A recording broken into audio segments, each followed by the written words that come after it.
Agora, inclinemos nossas cabeças só um momento antes que nos aproximemos da palavra. Benevolente Senhor, vimos agora simplesmente tão reverentes como sabemos ver. Vimos no nome de Jesus, crendo que Tu nos prometeste, através dele, que Tu ouvirias tudo o que nós te pedíssemos em nome dele. E oramos, Deus, que Tu faças disto uma visitação a nós aqui esta manhã. Queremos agradecer-te do profundo de nossos corações pelo que Tu fizeste por nós esta semana que passou. Muitos corações tristes foram tornados alegres. Muitas as pessoas foram levadas a regozijar-se. E muitos que estavam confusos na palavra estão agora clamando a vitória através de Jesus Cristo.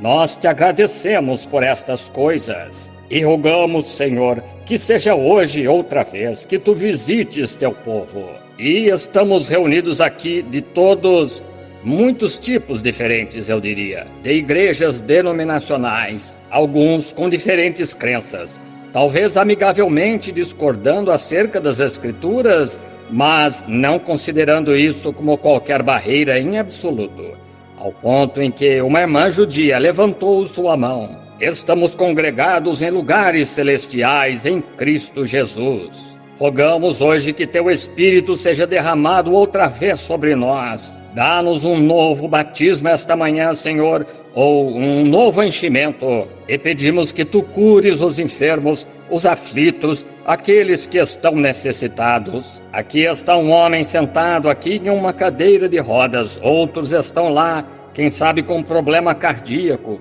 Alguns com câncer. Eles estão morrendo, Senhor. E os preciosos médicos de nossa terra diagnosticaram o caso deles e se aprofundaram nisto tanto quanto puderam. E talvez com operações, e ainda assim aquele demônio resiste.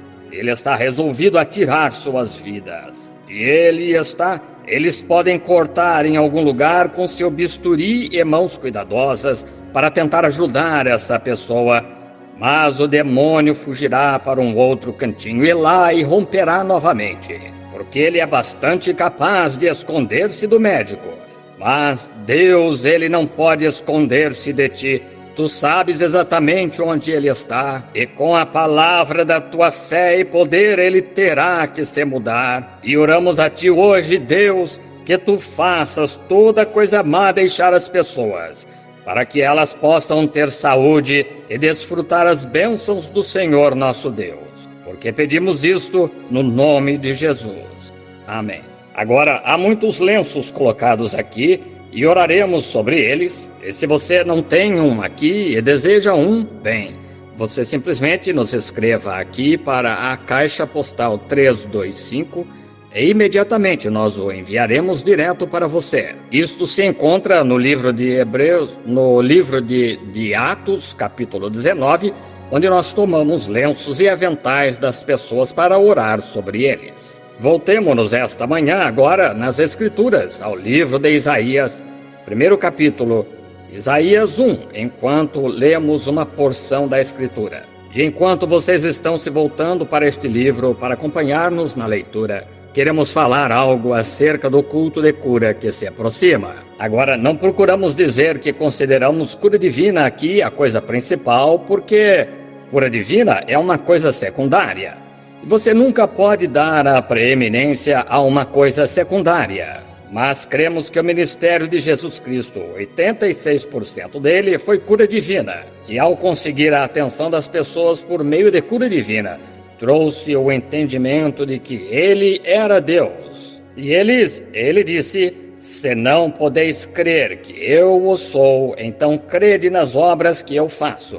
Porque se não faço as obras de meu Pai, então não me acrediteis. Mas se faço as obras do Pai, e não podeis crer em mim, então crede nas obras. Veja, como homem, ele se fez Deus. Na cruz, ou um pouco antes da cruz, disseram-lhe: não te apedrejamos por alguma boa obra que fizeste, mas te apedrejamos porque, sendo tu homem, te fazes Deus a ti mesmo. Ele era Deus, ele era. Deus estava nele. E assim que ele disse: se não podeis crer em mim, crede nas obras que eu faço. Vê? Simplesmente crede nas obras, que elas são de Deus. Bem, agora, é a mesma coisa hoje. Não há nenhum homem na terra que seja Deus. Certamente que não.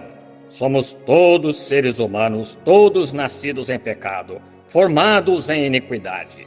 Viemos ao mundo falando mentiras. Mas como estudamos tão claramente esta semana, para mostrar que Deus uma vez viveu sobre sua criatura por causa do pecado, então ele viveu com sua criatura na forma de um corpo, Jesus Cristo.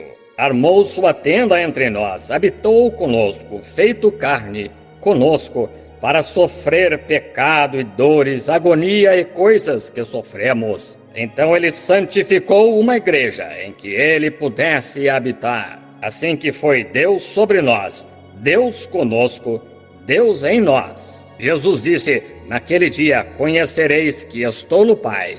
O Pai está em mim, e eu em vós e vós em mim.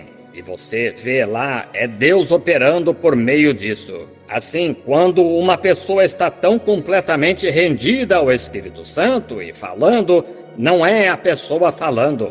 Sei disso por experiência própria. De minha pequena experiência com Cristo, houve ocasiões em que Ele me permitiu render-me a Ele, até que eu não sabia o que estava dizendo. E eu não teria dito isso por nada no mundo, mas Ele o disse. Hattie, que está lá atrás, a dama, o outro dia, quando este novo ministério, o qual eu confio que estará aqui esta manhã, e todos vocês ouviram acerca disto, e quando estávamos, e há pelo menos 8 ou 10 aqui agora mesmo, que estavam presentes naquela ocasião. E quando o Espírito Santo voltou-se para aquela mulher, ele disse para pedir qualquer coisa que desejasse, e isto seria dado a ela. Vocês acham que eu teria dito isso?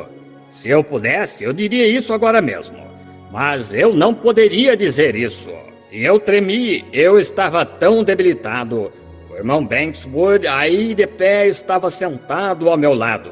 E o suor escorria de minhas mãos, e eu estava tão debilitado, até que eu me levantei e saí da casa. Isso me assustou tanto, mas a mulher pediu uma das maiores coisas que alguém poderia pedir e a recebeu. Veja, aquele era Deus. Aquele não era um homem. O homem não consegue fazer essas coisas. Jesus disse à árvore, ninguém coma de ti. E os discípulos no dia seguinte, quão rápido, isto começou a operar imediatamente. No dia seguinte, ela começou a murchar e eles disseram, vede quão rapidamente a árvore murcha.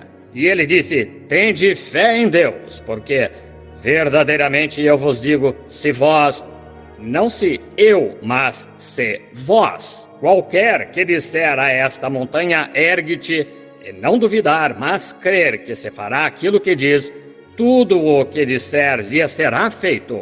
Aquele é Deus em você. Vê? Quem pode erguer uma montanha a não ser Deus? Quem poderia fazer as coisas acontecerem dessa maneira a não ser Deus? Assim, veja você, indiscutivelmente, Deus está em seu povo. Então devíamos respeitar-nos uns aos outros, devíamos amar-nos uns aos outros. Além de nossas barreiras denominacionais, devíamos amar-nos uns aos outros de todos os modos.